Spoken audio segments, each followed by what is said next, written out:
On a notre intervenante principale. Bonsoir à tous encore et merci d'être présents ce jour. Je suis Christian Lombard, je suis responsable marketing et formation pour GS1 Cameroun. Aujourd'hui, nous sommes réunis pour parler en fait, de cette transition entre le code barre 1D et le code barre 2D. Et nous avons comme intervenante principale Madame Cindy. Je vais la laisser se présenter. Et Cindy, est-ce que tu peux te présenter, s'il te plaît?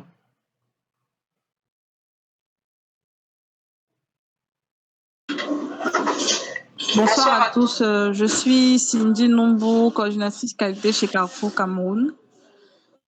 Merci de m'avoir convié à cet échange. D'accord. Ok, merci. Bon, pour aller très rapidement, et je voudrais vraiment que ce soit un échange. Bonsoir, Alice aussi, Belmont. Je crois qu'on n'a pas pu se saluer, les autres étaient là depuis. Est-ce qu'Alice nous entend? Oui, oui, bonsoir. D'accord. Salut à tous. Salut. D'accord. Merci. Ok. Alors, je vais partir très clairement droit au but. On a perdu le temps et Madame Cindy nous a donné un peu de sa disponibilité. Elle est très occupée. Donc, on va faire un truc, une discussion de maxi 15 minutes. Et je vais aller très vite déjà présenter c'est quoi normalement quand on parle de code barre 2D, qu'est-ce qu'on entend par là et en fait, qu'est-ce qui s'amorce avec cette transition dont on parle tant? Je vais vous présenter, je vais leur partager mon écran rapidement et présenter quelque chose pour vous. Alors, ici, nous avons la transition du code barre 1D vers le code barre 2D. Et je ne sais pas pour ceux qui savent déjà, il y a le code barre 1D, c'est celui qui a souvent ces rayures linéaires que nous retrouvons sur les emballages des produits. Il est beaucoup plus intéressant pour identifier un produit de manière unique. Il est utilisé comme la carte d'identité d'un produit sur le marché. Alors, maintenant, quand on parle de code barre 2D, qu'est-ce qu'on entend par là? C'est beaucoup plus ce qui est souvent appelé communément le code barre, le QR code, quoi. C'est juste ça qu'on appelle le code barre 2D. Donc, maintenant, il y a notre ambition pour... l'ambition, c'est de passer du code barre 1D au code barre 2D parce que le code barre 2D, il est plus riche, en fait. Nous avons le code barre 1D qui est beaucoup plus, comme vous voyez ici, c'est le code barre EAN ou UPC qui est beaucoup plus utilisé dans ce sens-là. Maintenant, donc l'ambition, c'est de passer du code barre 1D qui est linéaire et qui répond juste à cette partie d'identification unique du produit, à ce code barre 2D qui a peut contenir beaucoup plus d'informations. Pour la période de transition, nous allons avoir continuer à utiliser le code barre 1D, qui est le code barre EAN ou UPC, et d'autres personnes vont commencer à utiliser le code barre 2D, où on va pouvoir mettre des liens pour la promotion des produits, on va pouvoir mettre beaucoup plus de données derrière, comme le numéro de lot, le numéro de série, et beaucoup d'autres choses derrière. Donc ça, c'est la période de transition. Nous allons avoir l'utilisation conjointe du code barre 1D et le code barre 2D. Mais l'ambition pour 2027, c'est d'avoir soit le code barre 1D, soit le code barre 2D. Ça, c'est le code barre 2D qui est statique ou le code barre 2D qui est dynamique. Code barre 2D statique, c'est avec des informations qui n'ont pas besoin d'être changées régulièrement. Par exemple, on va voir l'identifiant du produit sous ce code barre 2D là, mais on ne pourra pas modifier son numéro de lot, numéro de série. Or, le code barre 2D, il y aura l'identifiant qui va rester le même, mais on va pouvoir modifier le numéro de lot, numéro de série ou le lien derrière ce code barre là. Donc, c'est ça qu'on appelle un code barre 2D dynamique. Donc, les cas d'utilisation. Pour les cas d'utilisation ici, c'est pour ça vraiment que nous avons Madame Cindy Noubou qui va nous donner un peu, dans la grande distribution, qu'est-ce qu'ils ont souvent comme difficulté pour certains cas d'utilisation, parce que vous êtes la majorité ici, vous êtes des entrepreneurs et ça va nous permettre de savoir qu'est-ce qu'on doit régler sur nos produits ou bien pourquoi on va devoir transiter du code barre 1D vers le DD pour pouvoir répondre à ces difficultés que posent nos produits dans les supermarchés. Allô? Allô? Oui, je disais tantôt en termes de gestion de stock, par exemple, on va prendre le thème de gestion de stock au lieu d'expliquer comme ça quelles sont des difficultés qui peuvent être rencontrées euh, par les grandes distributions comme chez vous à Carrefour par rapport à ce problème-là.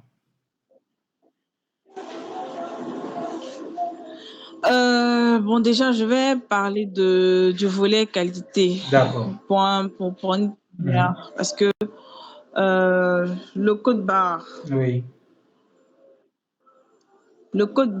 c'est l'identité du produit. C'est comme nous, les êtres humains, on a une pièce identifiée qui nous identifie, qui nous dit que bon, il est tel, il vient de telle région, il a telle taille et tout. Le code barre, c'est l'identité d'un produit. d'accord. À travers le code barre, on peut retracer un produit, c'est-à-dire on a des informations sur le fournisseur, le fabricant, et à travers le code barre, on peut aussi l'insérer dans notre base de données. D'accord. Maintenant, le code barre 1D est limité parce que, bon, voilà, il ne permet que identifier le produit et pouvoir l'insérer dans notre base de données, mais sur le code barre, on ne peut pas biper et voir peut-être que bon, il est de tel lot, tel DLC, telle date de fabrication. Exactement. Ça, ce sont les éléments que le fournisseur ou le fabricant l'insère sur son étiquette. Mais la difficulté souvent avec les produits locaux, c'est que ces informations-là ne sont pas bien inscrites sur l'étiquette, c'est-à-dire pas avec une bonne façon de faire et au fur et à mesure que le produit est en rayon, ça s'efface. D'accord. Donc, quand on n'a plus d'éléments de traçabilité d'un produit tel que son lot, sa date de fabrication, sa DLC, Oui, le produit n'est plus vendable. exactement. Exactement. Tout produit a une durée de vie D'accord. que l'on doit respecter selon la réglementation et pour la santé du consommateur. Je pense que ayant écouté un peu ta présentation, ça veut dire que à travers le 2D, est-ce que le fabricant peut, à chaque lot de produits, inscrire les éléments de traçabilité dans le 2D? Exactement. Comme ça, si de manière transcrite, cela se perd sur son étiquette ou sur son emballage, on peut retrouver ça en bipant. D'accord, exactement. Maintenant, est-ce que notre appareillage, c'est-à-dire nos outils avec lesquels on bipe les produits, est-ce que ça pourra aussi nous donner ces éléments-là? Alors, pas que nous donner juste le nom du produit et puis d'où ça vient. Exactement. Donc, sur le point 2, c'est-à-dire gestion de stock, il est plus facile d'insérer un produit qui est identifiable à travers un code barre pour l'insérer dans notre base de données. Exact. La grande distribution a plus de 3000 références. Donc, généralement, les produits sont créés chez nous et grâce au code barre. Et chaque produit a ce qu'on appelle un code, un code d'article. Donc, c'est avec des codes que l'on gère les stocks. Ce n'est pas généralement avec les noms des produits parce qu'ils sont tellement nombreux. Et vous voyez que si on bip un code barre qui n'est pas reconnu par la réglementation et qui ne peut pas être identifiable, on ne peut pas référencer le produit en grande distribution. Exactement. Voilà. Ok, super, super. Je crois que tu as vraiment déroulé et tu nous as apporté vraiment les éléments de réponse pour les producteurs qui sont présents aujourd'hui. Parce que, et c'est exactement ça. Avec nous, le code barre 1D, c'est déjà important parce que ça permet d'identifier le produit dans votre base de données. Mais maintenant, le code barre 2D vient maintenant avec des informations enrichies pour permettre de faciliter d'autres choses pour la grande distribution. Alors, ça permet à la grande distribution d'avoir moins de travail. Par exemple, comme vous avez dit, la gestion de stock, parce qu'il y a beaucoup plus d'informations. Là, on peut travailler, comme vous voyez ici, du type FIFO, premier entrée, premier sortie. Donc, c'est vraiment ça. Et en parlant, par exemple, bon, pour l'appareillage, je crois qu'on va y arriver vers la fin, mais c'est exactement, il va falloir avoir plus d'informations. Ça va permettre à la grande distribution de pouvoir gérer son stock, mais de l'autre côté aussi, même pour le consommateur, comme on voit au point 2, pour le consommateur, il aura beaucoup plus d'informations. On va pouvoir faire la promotion sur les produits grâce au code barre 2D. Le consommateur va pouvoir avoir plus d'informations sur le produit même, sur la qualité du produit et autres, sur le code barre 2D. Comme tu disais tantôt, si la date de péremption s'efface sur le produit, on va pouvoir retrouver cette information-là derrière le code barre 2D. Donc, c'est cette partie-là qui nous intéresse beaucoup plus. Je partirai encore, par exemple, tu as parlé de tout ce qui est réduction en fait, sur la fraîcheur, la qualité du produit. Mais qu'est-ce qui sera le plus difficile pour la grande distribution? Par exemple, vous avez dit que vous avez plus de 3000 références, mais comment vous faites pour déstocker les produits qui arrivent presque je vais dire, qui atteignent presque leur date de péremption ou bien date limite de consommation?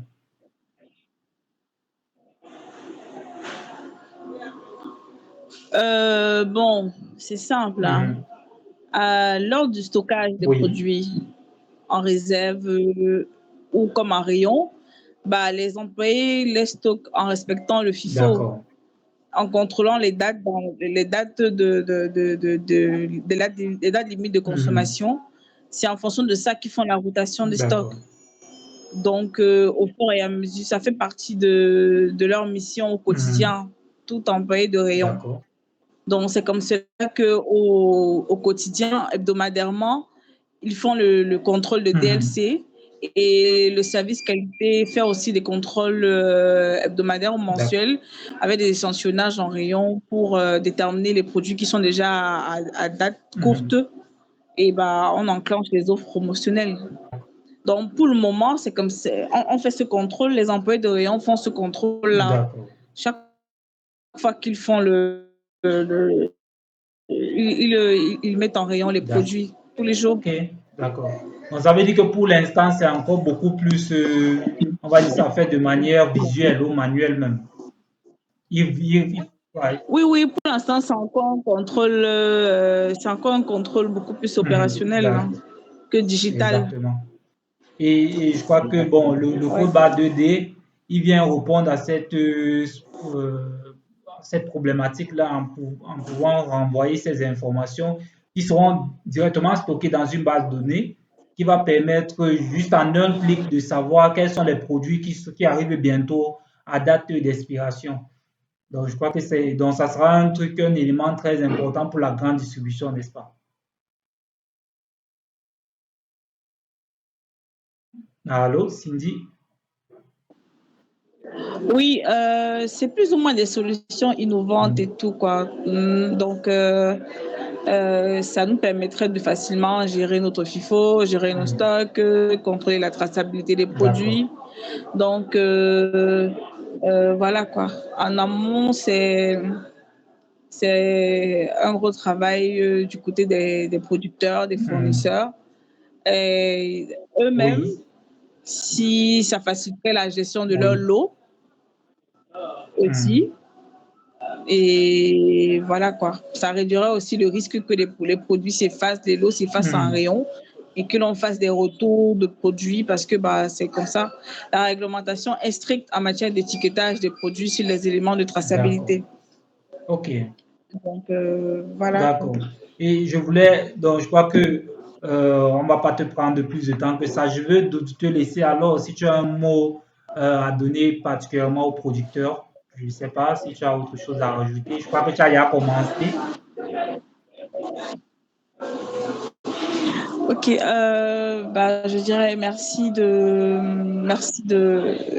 je suis, comment dire, je vous remercie d'avoir été à mon écoute. Je remercie aussi GS1 de m'avoir convié à ce petit meeting. Bon, le conseil ou le petit mot de fin que je donnerais aux entrepreneurs, producteurs, c'est de vraiment ne pas lésigner sur l'emballage et l'étiquetage d'un produit. Le contenu est bien et tout, mais c'est l'étiquetage et l'emballage qui est vraiment le visuel et l'identité du produit que vous vendez. Le consommateur va lire, et puis nous, du côté de la grande distribution, on subit tout le temps des contrôles administratifs et sur tous les éléments que la norme sur l'étiquetage N604 dit, on est intransigeant dessus. Si vous nous apportez un produit qui a, même si son emballage est attractif et autres, moi, de mon côté, je vais contrôler si tous les éléments d'un étiquetage sont compris.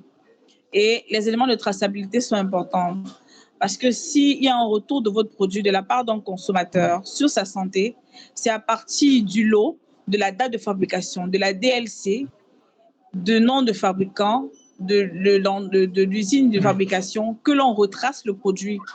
Non seulement ça vous alerte aussi et ça sauve la vie de beaucoup de personnes.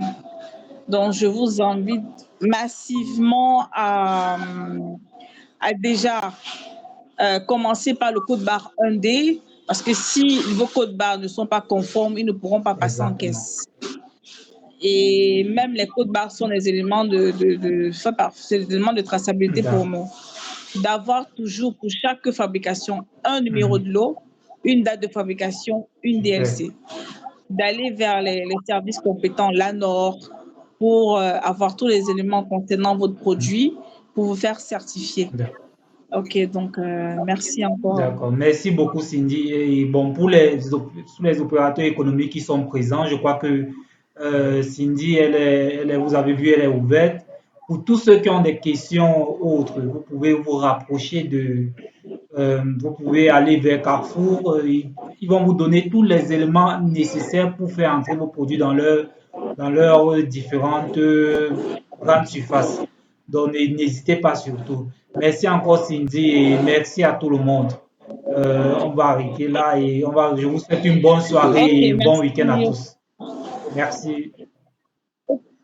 Bonne soirée, bon week-end Christian, merci.